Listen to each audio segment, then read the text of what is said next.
بسم اللہ الرحمن الرحیم۔ السلام علیکم۔ ایک طرف وکلاء کنونشن کا اعلامیہ جاری کر دیا گیا اور اس اعلامیے کے اندر طاقتور حلقوں کو ایک خاص پیغام دیا گیا ہے، اور جو اس وقت سیاسی قیدی ہیں اور جس طرح کے قانونی اور آئینی معاملات ہیں اس پر بڑی تفصیل کے ساتھ بات ہوئی ہے۔ وکلاء کی ملک گیر ہڑتال کی کال بھی دے دی گئی ہے، یہ تفصیل تو آپ کے سامنے رکھنی ہے۔ دوسری طرف راولپنڈی جی ایچ کیو میں انتہائی عام کور کمانڈرز کانفرنس جاری ہے۔ اس کا جو اعلامیہ آ رہا ہے پاک فوج کے خلاف، پراپیگنڈا کرنے والوں کے خلاف ایک بڑے ایکشن کا آغاز ہونے جا رہا ہے، انتہائی بڑی خبر ہے، اس کی تفصیل آپ کے سامنے رکھنی ہے۔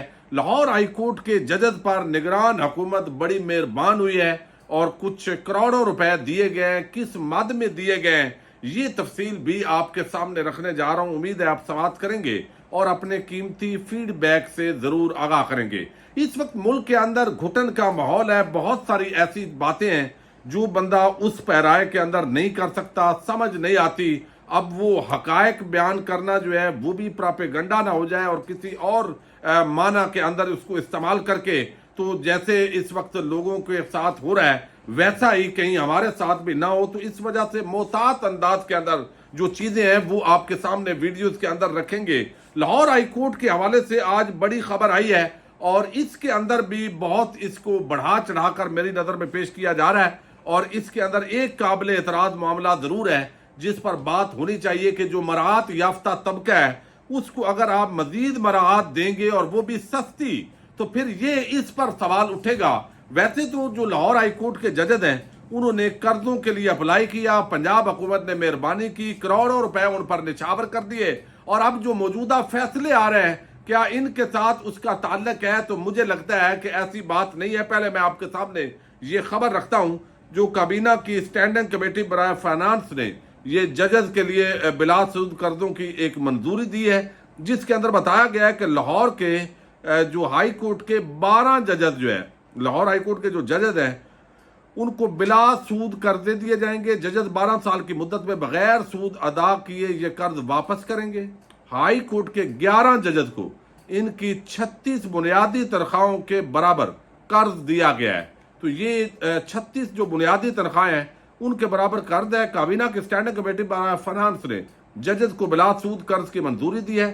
بلا سود قرض لینے والے جو ججز ہیں ان میں جسٹس راس الحسن سید، جسٹس شکیر احمد، جسٹس محمد طارق ندیم، جسٹس امجد رفیق وہی جج ہے جو جنہوں نے دبنگ فیصلہ دیا ہے اب 16 ایم پی او کے تحت جو پرویز الہی کی گرفتاری کا معاملہ ہے، justice Abid Hussain Chattha, justice Anwar Hussain, justice mister Ali Zia Bajwa, justice Raheel Kamran, justice Ahmed Nadeem Arshad, justice Safdar Saleem Shahid اور جسٹس مسٹر رضا قریشی، یہ 11 ججز جو ہے ان کو پیسے دیے گئے ہیں۔ تو ظاہر ہے تقریباً یہ ایوریج 3.25 کروڑ روپے ایک جج کو دیا گیا۔ اب جو کوئی بھی سرکاری ملازم ہے ان کے لیے قرضوں کی سکیم ہوتی ہے، اس کے اندر میں سمجھتا ہوں کوئی حرج نہیں ہے، لیکن بلا سود جب ایک عام کسان کو، کاشتکار کو، ایک عام مزدور کو اگر کوئی بینک لون دیتا ہے، یعنی حکومت جو ہے اس کے اندر فائنانسنگ بھی کرتی ہے، تو اس کے لیے بھی سود کے تحت وہ قرضہ دیا جاتا ہے، یعنی جو پرافٹ مارجن ہے، اگرچہ سود ویسے تو حرام ہے اور اللہ کے رسول سے اعلان جنگ ہے، لیکن یہ معیشت چونکہ اس وقت دنیا کے اندر چل رہی ہے اور پاکستان کا جو سسٹم ہے وہ بھی اسی پر چل رہا ہے، تو باقیوں سے تو آپ پیسے وصول کر رہے ہیں عام شہریوں سے، تو ان ججز کو کیوں اتنے زیادہ جو ہے وہ آپ بغیر سود کے یہ قرضے فراہم کر رہے ہیں؟ یہ وہ سوال ہے جو انتہائی میں سمجھتا ہوں کہ سنجیدہ سوال ہے، اور یہ ایک بہت بڑی زیادتی ہے ان ججز کی پاکستانی قوم کے ساتھ جو یہ مراعات لے رہے ہیں۔ اور اگر اتنی سہولت ان کو ملے گی تو پھر وہ جج کی کرسی پر بیٹھ کر اس حکومت کے خلاف کس طرح کے فیصلے دیں گے، وہ چیز جو ہے وہ بھی ساری بندہ سوچ سکتا ہے۔ اب جو آج وکلاء کنونشن ہوا ہے اس کا اعلامیہ جاری کر دیا گیا ہے۔ یہ جو اعلامیہ ہے یہ ایک تو جو ہڑتال کی کال دے دی گئی ہے ملک گیر، اب جو آئین قانون اور جو اس وقت انسانی حقوق کی پامالیاں ہو رہی ہے، خاص طور پر جو تحریک انصاف کی خواتین کی پچھلے 4 مہینے سے وہ جیلوں میں ان کی ضمانتیں نہیں ہو رہی، اب اس پر وہ 35 آنٹیوں کا ٹولہ تو خاموش ہے، پیپلز پارٹی، نون لیگ، فضل الرحمان وہ تو الٹا ان پر فکرے کستے ہیں، لیکن وہ خواتین ہونے کے ناطے جو ہمارا پروسیجرل لا ہے، ضابطہ فوجداری، اس کے تحت کوئی خاتون ہو تو اس کو جو ضمانت ہے وہ گرانٹ کر دی جاتی ہے عموماً. کوئی قتل نہیں ہوا, کوئی ایسا معاملہ نہیں ہے, تو ظاہر ہے جرم ہوا ہے, کس نے کیا ہے, کتنا اس کا رول ہے, یہ ابھی ساری چیزیں چونکہ ٹرائل کے اندر جو ہے وہ ڈیسائیڈ ہونی ہے. تو لیکن ہائی کورٹ کا ایک بینچ ٹوٹتا ہے, دوسرا بنتا ہے, پھر تیسرا, پھر چوتھا, پھر پانچواں. تو لاہور ہائی کورٹ کے ججز اور باقی بھی ججز اس وقت بوجھ نہیں اٹھا رہے, ان پر اتنا پریشر ہے. اب یہ جو آج وکلاء کنونشن کا اعلامیہ ہے اس کے اندر لکھا گیا ہے کہ آئین کی بالادستی, قانون کی حکمرانی اور عوام کے حقوق کے لیے کھڑے ہیں.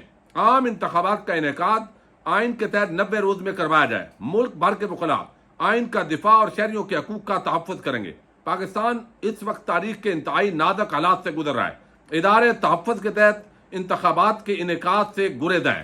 یہ مزید 2 پیراگراف ہیں, میں آپ کے سامنے رکھ دیتا ہوں تاکہ اس کی اندازہ ہو کہ آئندہ آنے والے دنوں کے اندر یہ جو وکلاء تحریک چلنے جا رہی ہے اس کے کیا اثرات ہو سکتے ہیں. قانون نافذ کرنے والی ایجنسیاں اور ادارے بنیادی انسانی حقوق کی پامالی کر رہے ہیں. وکلاء برادری کو جبری گمشدگیوں پر شدید تحفظات ہیں. پیٹرول اور بجلی کی قیمتوں میں اضافے پر شدید تحفظات ہیں. الیکشن کمیشن 90 دنوں میں عام انتخابات کا انعقاد یقینی بنائے. کوئی نگران سیٹ اپ 90 دن سے زائد عرصے تک قائم نہیں رہ سکتا. پنجاب اور خیبر پختونخوا کی نگران حکومتیں غیر آئینی ہیں. افواج پاکستان آئین اور قانون کے تحت اپنی ذمہ داریاں پوری کرے. عام شہریوں کا فوجی عدالتوں میں ٹرائل آئین میں دی گئی آزادی کی دی گئی ضمانتوں کے خلاف ہے.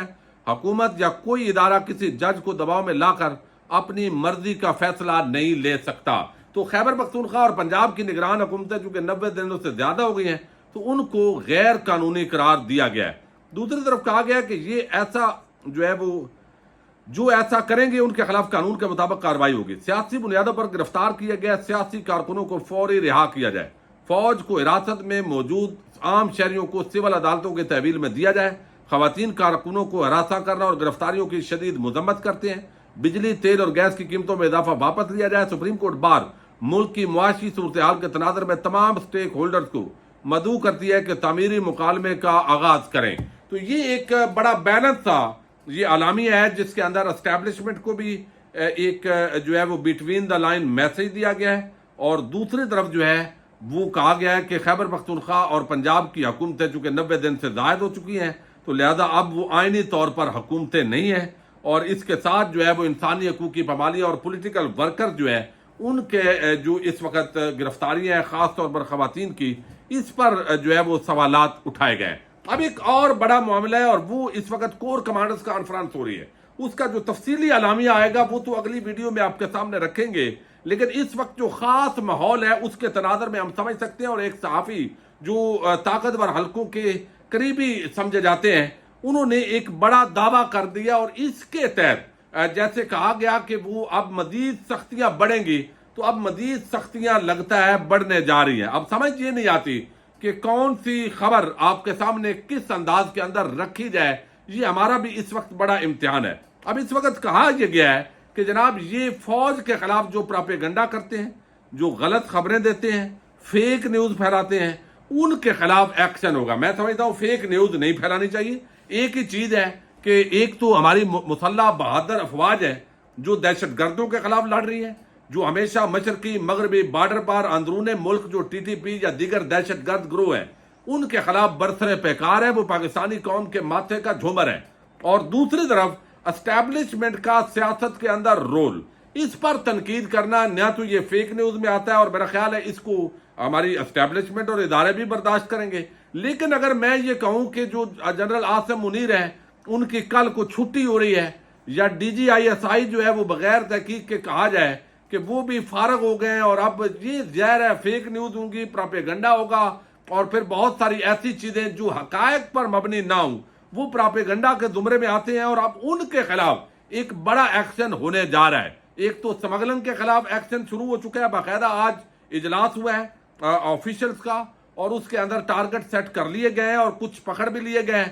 دوسری طرف جو چینی کی ذخیرہ اندوزی کرنے والے ہیں ان کے خلاف بھی ایکشن ہوا ہے. 5000 کے قریب بوریاں وہ پکڑ لی گئی ہیں تاکہ مہنگائی جو مصنوعی مہنگائی کی جاتی ہے وہ نہ ہو. بہت سارے ایسے کام ہیں جو ڈنڈے کے بغیر نہیں ہو سکتے, اس کے اندر کوئی دوسری رائے نہیں ہے. لیکن ہمارا صرف جو ہے وہ, میں اپنی اگر ذاتی رائے دوں تو یہ اکراس دا بورڈ ہونا چاہیے. یہ سب کے لیے ایک جیسا ہونا چاہیے. تحریک انصاف کے جو لوگ ہیں ان پر بھی جو بھی کارروائی کسی کے خلاف ہے وہ پارٹی تبدیل کروانے کے لیے نہیں ہونی چاہیے بلکہ انصاف پر مبنی ہونی چاہیے. اب اسی طریقے سے آپ دیکھیے یہاں بلکہ عادل عباسی نے یہ خبر دی ہے, میں آپ کے سامنے رکھ دیتا ہوں. وہ کہتے ہیں آج جو لوگ ملک اور بیرون ملک بیٹھ کر افواہ سازی کی فیکٹریاں چلاتے ہیں ان کو بھی بڑا واضح پیغام مل جائے گا. یعنی ابھی کور کمانڈر کانفرنس کا اعلامیہ نہیں ہوا تو ان کو ظاہر ہے یہ خبر دی گئی ہے. وہ لوگ جو کبھی فوج میں بغاوت کی کہانیاں سناتے تو کبھی DGISI تبدیل کرواتے ہیں, آرمی چیف کے خلاف بغاوت کی خبریں پھیلاتے ہیں تو کبھی 10 کور کے کمانڈر کو چیئرمین نادرا لگا دیتے ہیں, اور جب اس سے بھی کام نہیں چلتا تو جنرل آصف غفور کی گرفتاری کی خبر دیتے ہیں. چند ڈالر کی کمائی کے لیے ملک میں افراتفری پھیلاتے ہیں. ان تمام لوگوں کو آج واضح پیغام جانے والا ہے, انتظار فرمائیں. اب یہ ظاہر ہے اسٹیبلشمنٹ کے ایک قریبی جو ذرائع کے حوالے سے جو خبریں دیتے ہیں صحافی, ان میں ان کا شمار ہوتا ہے. عادل عباسی کا PTI کے بھی سخت مخالف ہیں شاید اسی وجہ سے, تو ان کی خبر کے اندر وزن ہے. فیک نیوز یہ پچھلے دنوں کے اندر 3-4 ایسی فیک نیوز جن کی ان کو نشاندہی کی ہے یہ سامنے آئی ہے. اب اسی طرح انہوں نے انگلش کے اندر بھی ٹویٹ کیا ہے جس کے اندر تقریباً سیم بات کی ہے کہ یہ کی بورڈ ویریئرز جن کا ذکر کیا ہے جو پچھلے دنوں آرمی چیف صاحب نے تاجروں کے ساتھ بات کرتے ہوئے فیک پراپیگنڈا کرنے والے پاکستان میں ہوں یا بیرون ملک ان کے خلاف زیرو ٹالرنس ہوگی اور بڑا آپریشن جو ہے ان کے خلاف لانچ ہونے جا رہا ہے.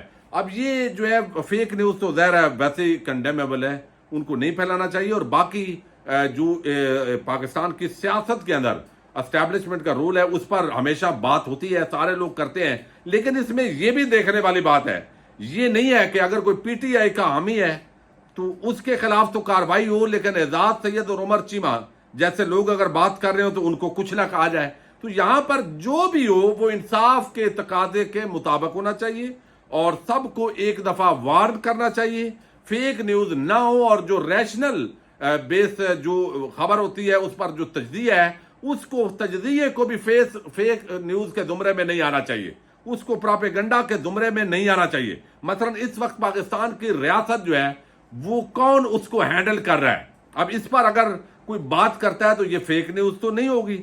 ظاہر ہے یہ بہت سارے لوگ سوالات اٹھا رہے ہیں, وہ نون لیگ پیپلز پارٹی کے حامی بھی ہیں, PTI کے حامی بھی ہیں, تو یہ چیزیں تو دلیل کے ساتھ منطقی انداز میں ISPR کو سمجھانی چاہیے تاکہ اگر ساری چیزیں بندوں کو اٹھانے سے کام ہوگا تو یہ میرا خیال ہے اس سے مزید افراتفری اور انتشار کے اندر اضافہ ہوگا. اجازت دیجیے گا, اللہ حافظ.